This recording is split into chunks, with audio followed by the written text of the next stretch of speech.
Ao anjo da igreja em Filadélfia, escreva: estas são as palavras daquele que é santo e verdadeiro, que tem a chave de Davi. O que ele abre, ninguém pode fechar. O que ele fecha, ninguém pode abrir. Conheço as suas obras. Eis que coloquei diante de você uma porta aberta que ninguém pode fechar. Sei que você tem pouca força, mas guardou a minha palavra e não negou o meu nome. Veja o que eu farei com aqueles que são sinagoga de Satanás e que se dizem judeus e não são, mas são mentirosos. Farei que se prostrem aos seus pés e reconheçam que eu o amei.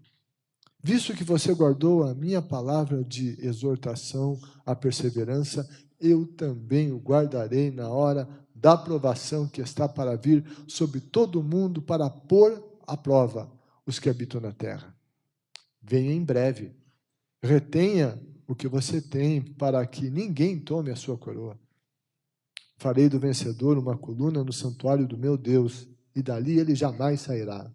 Escreverei nele o nome do meu Deus e o nome da cidade do meu Deus, a nova Jerusalém, que desce dos céus da parte de Deus, e também escreverei nele o meu novo nome. Aquele que tem ouvidos, ouça o que o Espírito diz às igrejas. Amém? Fecha os olhos, Pai, obrigado por tua linda palavra. Fala conosco por meio dela. Testifica o nosso coração. Alimenta-nos com a tua palavra. É o que eu peço, meu Deus, em nome de Jesus. Amém. Amém. Amém. Vamos sentar, gente, na presença de Deus. Hoje de manhã, que hoje meu tempo é bem mais curto que de manhã, né? Mas uma rápida reflexão sobre a igreja. A igreja é uma instituição divina. Jesus disse sobre, quando ele estava conversando com Pedro, diante da confissão de Pedro, ele disse: tu és o Pedro. Ele disse: sobre esta pedra edificarei a minha igreja. Como é que eu sei que Jesus disse que ele era a pedra? Porque o Pedro, na epístola dele, chama Jesus de a pedra. Mas Jesus disse minha igreja. A igreja é a ideia de Jesus. Tem alguns que dizem: não, a igreja é coisa, os caras inventaram aí só para ganhar dinheiro. Eu até não vou dizer a você que não tem gente assim, não. Nesse mundo tem de tudo. Mas o que eu quero dizer a você é que igreja é coisa de Deus. Jesus instituiu. O livro de Hebreus, a Escritura censura aqueles que deixam a congregação, que não se reúnem como igreja. Jesus, aqui no Apocalipse, ele escreveu essas cartas direcionadas às igrejas locais. As epístolas do Novo Testamento, há as epístolas escritas para as igrejas, que eram comunidades locais. Alguém diz: não, não preciso ir na igreja, vou na minha casa, faço a minha oraçãozinha, leia a Bíblia, para quem ir na igreja? A Bíblia diz que a igreja é um corpo. E um membro não pode estar desconectado do corpo. Se ele se desconecta, ele morre. A Bíblia diz que as portas do inferno não prevalecerão contra a igreja. É verdade que nós somos igreja onde estamos, mas efetivamente, igreja é o que o Novo Testamento chama de eclésia. Isso é igreja. E o que é essa eclésia? É o ajuntamento daqueles que são chamados para fora de suas casas e se reunirem em assembleia. Isso é igreja. Aquele que diz que não precisa estar na igreja, que se resolve sozinho em casa. Então, esse não é igreja. E aí tem um problema muito sério. Porque Jesus, a Bíblia ensina que Jesus vem buscar a igreja. Só quem é igreja será levado. Igreja é uma instituição divina. Ah, mas tem problemas, tem gente assim, assado, tem um lá que eu conheço, que vai na igreja e vive uma vida errada, o que adianta? Sabe? A igreja é formada por pessoas que são imperfeitas. E Jesus disse que no meio do trigo tem o joio. Ele disse que quem tem que tirar esse joio não somos nós, que vai ser na ceifa dos séculos, quando Jesus, ele vier, ele vai tirar daqui só que for trigo. Então, isso é a função de Jesus. Igreja é a casa de Deus, é a família de Deus. Assim como a sua família não é perfeita, a igreja não é perfeita. A igreja tem as suas dificuldades, sim. Mas deixa eu garantir uma coisa a você, não existe melhor instituição na face dessa terra do que a igreja. Ninguém abençoa tanto as famílias como a igreja. Ninguém recupera tanta gente do que a igreja. Ninguém tira a quantidade de gente da sarjeta, do vício, da vida errada, do que a igreja. Nenhuma instituição beneficia tanto a sociedade do que a igreja, apesar dos seus problemas. Eu gosto de pensar na igreja, eu faço essa analogia, e você talvez já me ouviu falar, igreja é um hospital. Igreja é lugar de gente doente. Não é lugar de gente perfeita. Houve uma vez um pastor numa igreja que colocou uma faixa na frente. Ele disse, aqui é proibida a entrada de gente perfeita. Igreja é lugar de gente que foi adoecida por uma doença chamada pecado. E a igreja é o hospital de Deus, e todos nós estamos nesse hospital para sermos tratados pelo nosso Deus das nossas doenças. Igreja é lugar de Deus. Apesar dos pesares, das nossas reclamações, ou seja, do que for. E uma outra analogia que eu amo fazer, eu gosto dela, ouvi, nunca mais esqueci. Alguém disse que a Arca de Noé não era o lugar mais confortável. Estava cheio de bicho lá dentro e disse que o cheiro lá não era dos melhores. Diz que de madrugada o galo começava a cantar, que acordava o leão que começava a rugir, o cachorro que começava a latir, e o boi que começava a mugir. Disse que não se dormia tão bem lá, não. Tinha muitos problemas, mas era a melhor coisa que boiava. Deixa eu dizer uma coisa para você, a igreja é como a Arca de Noé. Ela pode ter os seus problemas, mas é a melhor instituição que existe na face da terra. Sim. Igreja. Igreja, e Jesus vê essa igreja como noiva dele. Jesus morreu pela noiva dele. Jesus ama a noiva dele. Cuidado para não ficar batendo na noiva de Cristo. Cuidado para não ficar cuspindo na noiva de Cristo. Cuidado para não ficar jogando lama na noiva de Cristo. Ele não vai gostar. E não vai ser bom para a gente. Amemos a igreja de Jesus. Lutemos por ela. Sejamos defensores da igreja do Senhor Jesus. Amém? Não deixa a gente ficar metendo o pau em igreja, não. Se levante e se posicione. Nós somos igreja, a igreja de Jesus. Amém? Gente, vamos aqui para o nosso texto. Relembrando o contexto. Jesus dizendo a João para que ele escrevesse as cartas aos anjos das igrejas. E esses anjos, a palavra anjo, que é angelos no grego, que isso tem a ver com seres celestiais, mas não só isso. Angelos é mensageiro. E aqui esses anjos das igrejas não eram seres celestiais, porque não fazia nenhum sentido. Jesus, no céu, mandar o João escrever uma carta para um ser celestial. Não, então, não são esses anjos aqui, eram os líderes, os mensageiros das igrejas. E aqui está essa carta à igreja de Filadélfia, que significa, o nome Filadélfia significa amor fraternal. Filadélfia era uma pequena cidade lá da Ásia Menor, não muito influente. No ano 17 da era cristã, 17 depois de Cristo, essa cidade sofreu um terremoto devastador, que arrasou aquela cidade.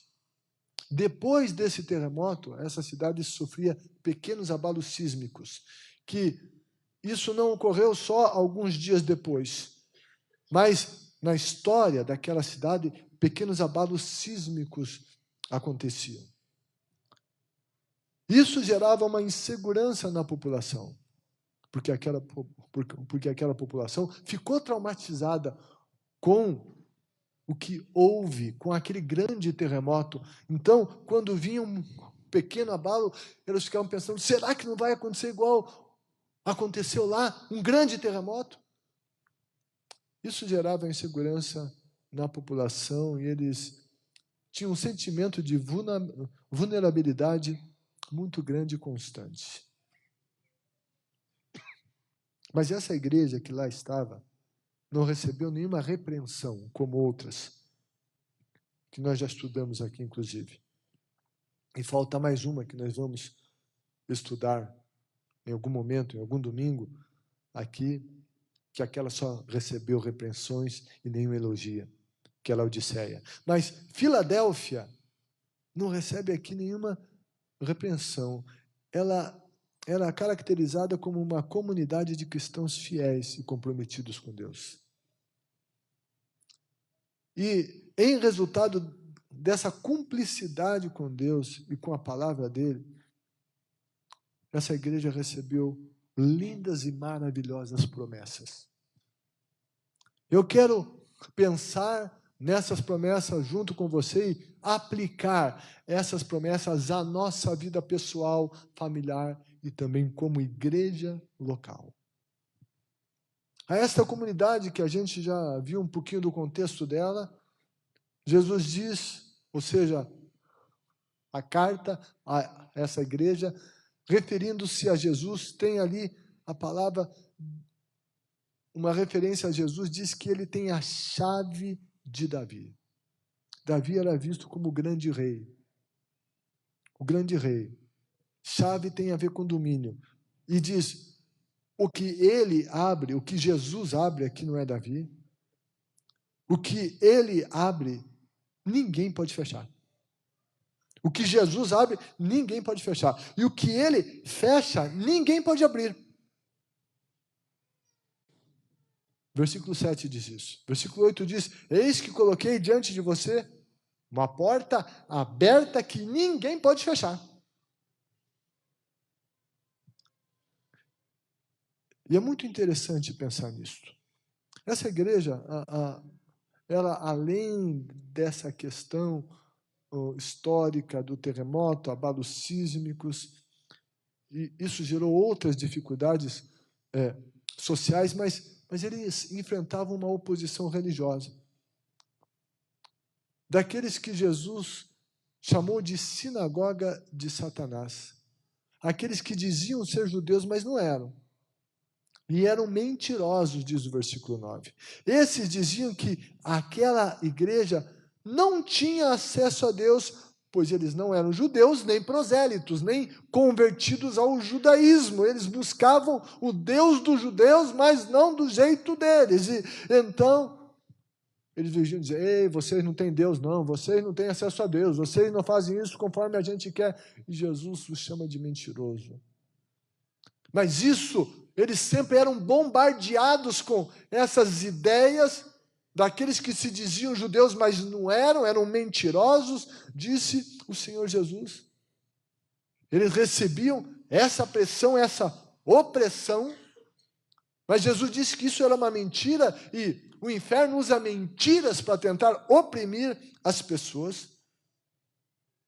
E também, em função dos abalos sísmicos do terremoto, dos abalos sísmicos, isso causou uma dificuldade econômica na cidade, tudo foi destruído e não tinha muita gente querendo investir na cidade.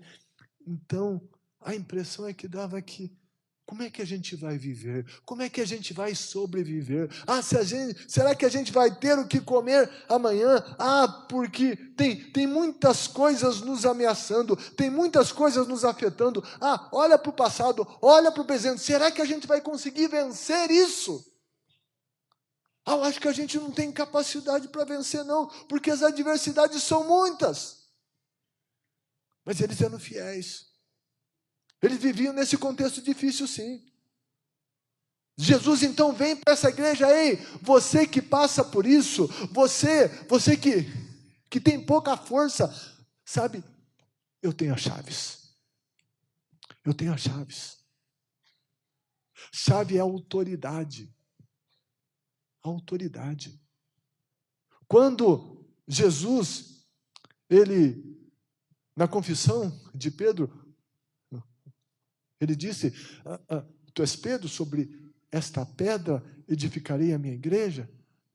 Ele falou sobre as chaves, ele estava falando, ele disse, eu te darei as chaves. E é muito interessante que nesse momento Jesus não disse, eu te dou a chave. O Pedro representava a igreja, ele diz, eu darei as chaves. Por que Jesus não disse, eu te dou as chaves? Porque tinha algumas chaves que ele tinha que pegar, que ainda não estavam com ele. A autoridade que Jesus tinha que conquistar para depois entregar. Chave fala de autoridade. E a Bíblia diz Jesus falando, Apocalipse capítulo 1, versículo 18. E aqui Jesus já tinha morrido, ressuscitado, e ele declara, eu tenho as chaves da morte e do inferno. Jesus estava declarando que ele tinha as chaves de todos os recintos. Ele tinha autoridade nos céus e por meio de Jesus nós chegamos aos céus. Ele falou das chaves do reino dos céus. Aqui no Apocalipse ele estava falando das chaves da morte e do inferno. Jesus está dizendo, eu tenho a chave de tudo. Ele disse, toda a autoridade me é dada nos céus e na terra. Mateus capítulo 28, a partir do versículo 16. Toda a autoridade me é dada. Ele estava dizendo, eu tenho as chaves. Ele é quem tem a autoridade sobre todas as coisas. E por que Jesus disse, então, eu te darei? Porque Jesus teve que morrer, ir para a cruz, morrer pelos nossos pecados. A Bíblia diz que ele desceu às partes mais baixas, ele foi lá no inferno, ele tomou as chaves da mão do diabo, ele tomou toda a autoridade sobre o inferno. Alguém disse que o diabo não tem mais nem a chave da casa dele, porque Jesus tomou tudo. O diabo tem a sua ação, tem a sua força, mas a autoridade e a soberania estão nas mãos de Jesus. E a Bíblia diz que o nome de Jesus é sobre todo nome. Diante do nome de Jesus, todo joelho se dobra, daqueles que estão nos céus, na terra e debaixo da terra. Ele tem autoridade sobre tudo isso. E Jesus está comunicando isso àquela igreja que tinha muito trauma do passado. Aquela igreja que quando olhava para o passado se assustava e com isso tinha uma dificuldade de contemplar um futuro melhor.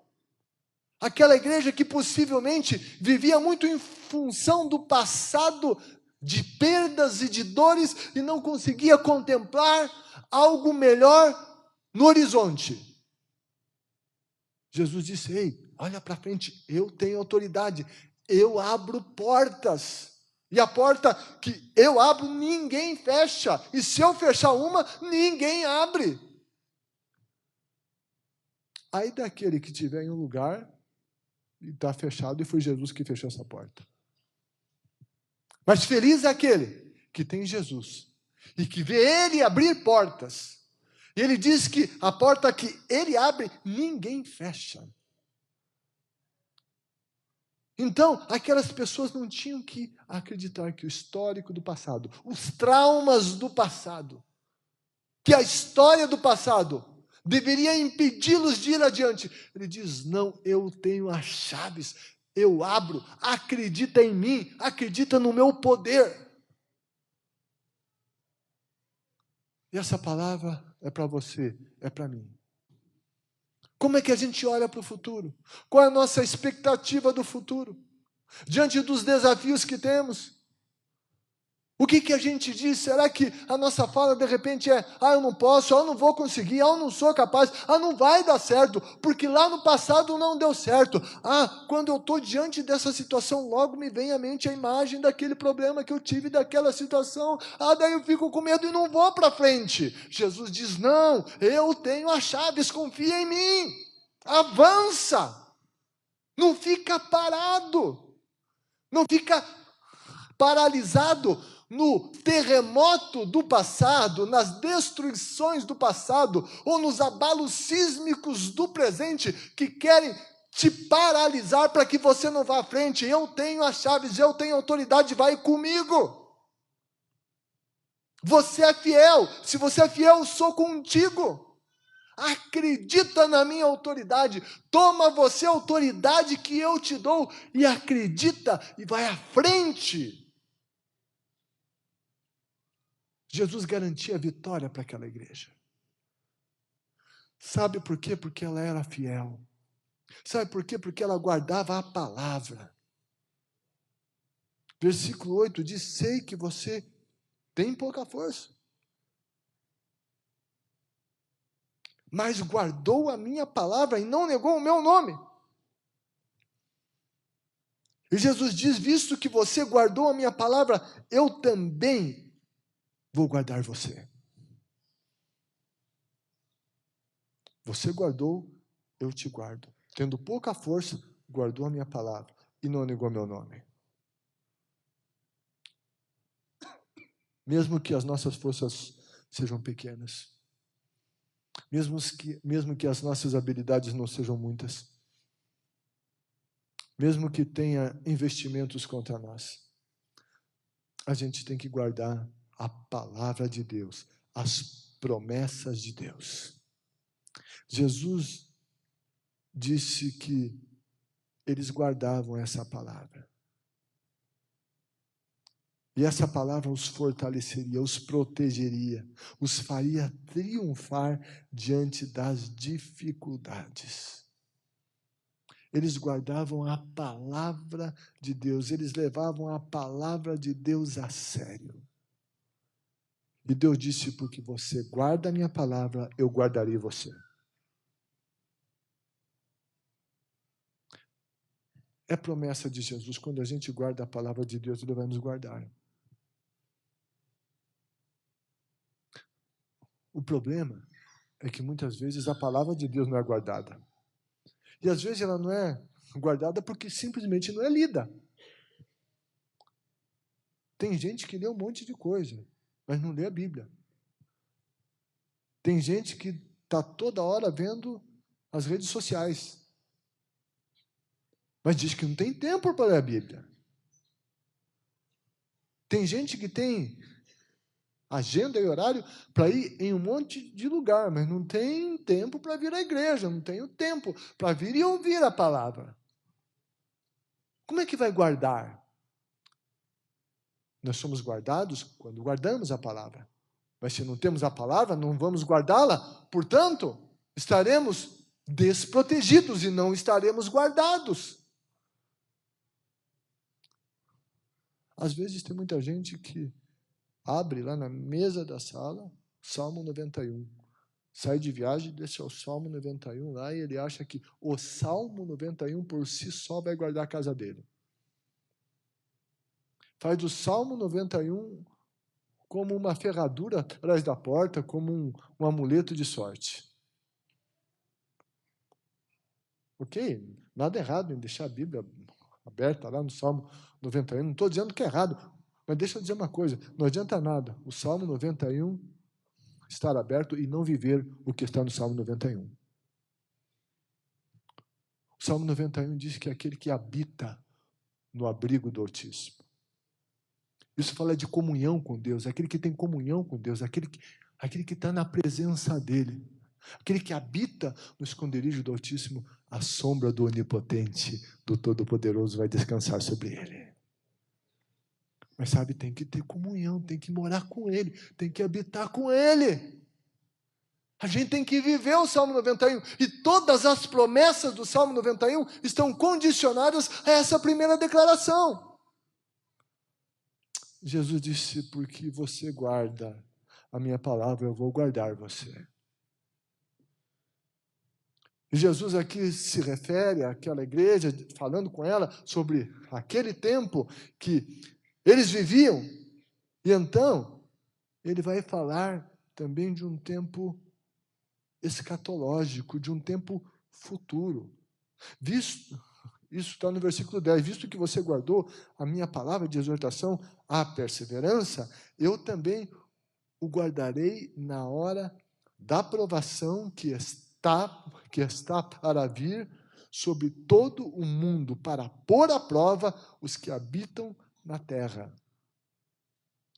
Isso tinha a ver com o que eles viviam, mas tinha uma palavra para o futuro, porque Jesus, então, no versículo 11 diz: venha em breve, retenha o que você tem, para que ninguém tome a tua coroa. Então, aqui tem uma mensagem em relação ao futuro escatológico. Jesus está para voltar. Jesus voltará. A Bíblia fala de um tempo chamado de a grande tribulação. E daí tem uma discussão, algumas linhas teológicas, e tem aqueles que dizem que a igreja vai viver, vai passar pela grande tribulação, ou vai ficar um pouco, ou vai passar por toda ela. Nós, da Igreja do Evangelho Quadrangular, somos pré-tribulacionistas. Nós acreditamos que Jesus virá e nós vamos subir antes da grande tribulação. Jesus falou em Lucas 21, versículo 36, deixa eu ler aqui para vocês. Lucas, capítulo 21, versículo 36, Jesus disse: estejam sempre atentos e orem para que vocês possam escapar de tudo que está para acontecer e estar em pé diante do Filho do Homem. Escapar de tudo que está para acontecer. E aqui Jesus estava falando das últimas coisas, de coisas que têm a ver com a grande tribulação. Jesus também falou, veja, não Jesus, o apóstolo Paulo, aos Tessalonicenses, capítulo 1, no versículo 10, ele também vai se referir a isso. E o que Paulo diz? A esperar dos céus, seu Filho, a quem ressuscitou dos mortos, Jesus, que nos livra da ira que há de vir. Então, nós entendemos aqui que aqueles que guardam a palavra de Deus, essa declaração de Jesus que ele vai guardar do que está para vir. Quem guarda a palavra de Deus vai para o céu e também nós acreditamos ficará livre da grande tribulação. Mas, enfim, a despeito da discussão, se é antes, se é no meio, se é depois, o que importa é a gente estar preparado. E mesmo que venha passar aí pela tal da grande tribulação, Jesus disse: você guarda a minha palavra, eu vou te guardar, eu vou estar com você. Nós temos guardado a palavra. E quando ele está dizendo que ele vai nos guardar, não está dizendo que nós vamos deixar de passar por adversidades, não. Ele vai nos guardar também nas adversidades. Ele vai guardar o que há de mais precioso, Ele vai guardar o nosso coração, Ele vai guardar a nossa eternidade, Ele vai guardar o nosso lugar no céu, Ele vai nos guardar e nos fortalecer no enfrentamento dos desafios dessa vida. Mas o desafio para mim e para você é guardar, para ser guardado. Talvez haja muitas áreas da nossa vida que não estão guardadas, que estão desprotegidas e que estão, quem sabe, à mercê da ação diabólica. Sabe por quê? Porque, de repente, nessas áreas nós não estamos guardando a palavra. E quando não guardamos a palavra, não somos guardados. Se nessa área não guardamos, essa área está descoberta e não está sendo guardada. Há pessoas que às vezes guardam a palavra de Deus numa determinada área, mas não a guardam na outra. Há pessoas que, quem sabe, guardam a palavra de Deus na vida financeira, econômica, são fiéis no dízimo, na oferta,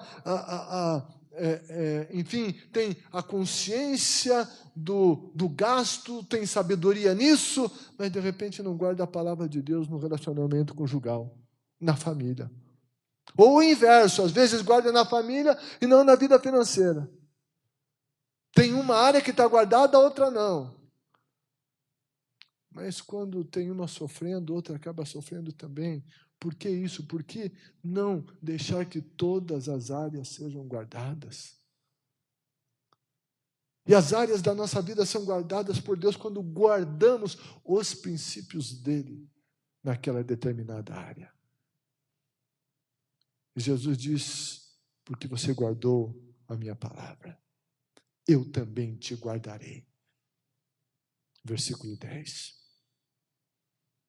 E então, vem aqui uma promessa maravilhosa, no versículo 12, que diz: farei do vencedor uma coluna no santuário do meu Deus, e dali ele jamais sairá.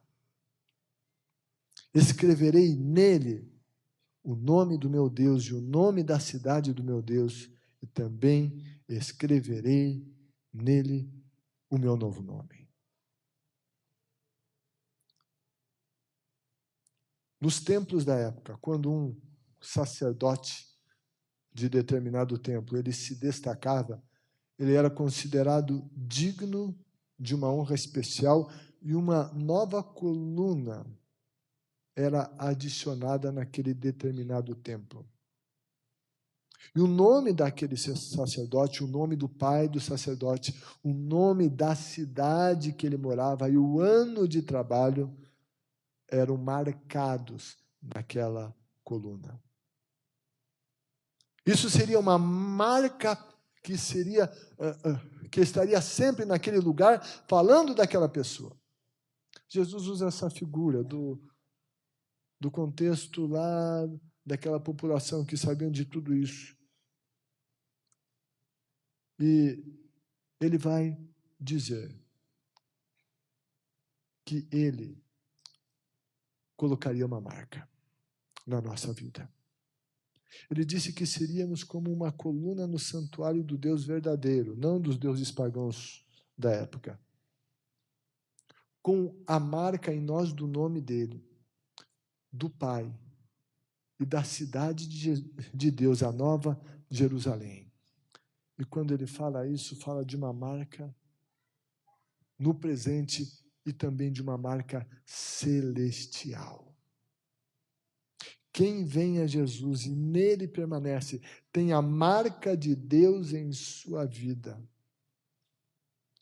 A Bíblia diz que nós somos selados pelo Espírito Santo para a nossa redenção. Ele está em nós, o sangue de Jesus nos marca. Nós temos a marca das promessas divinas. E nós cantamos hoje a marca da promessa. Se nós estamos nele, se nós somos fiéis, se somos como Filadélfia, nós experimentaremos estas promessas da palavra de Deus. Retenhamos essas coisas tão preciosas na nossa vida, como diz o versículo 11.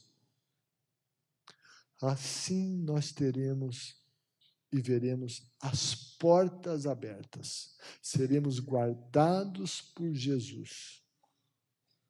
E esta marca na nossa vida nunca será tirada. Amém?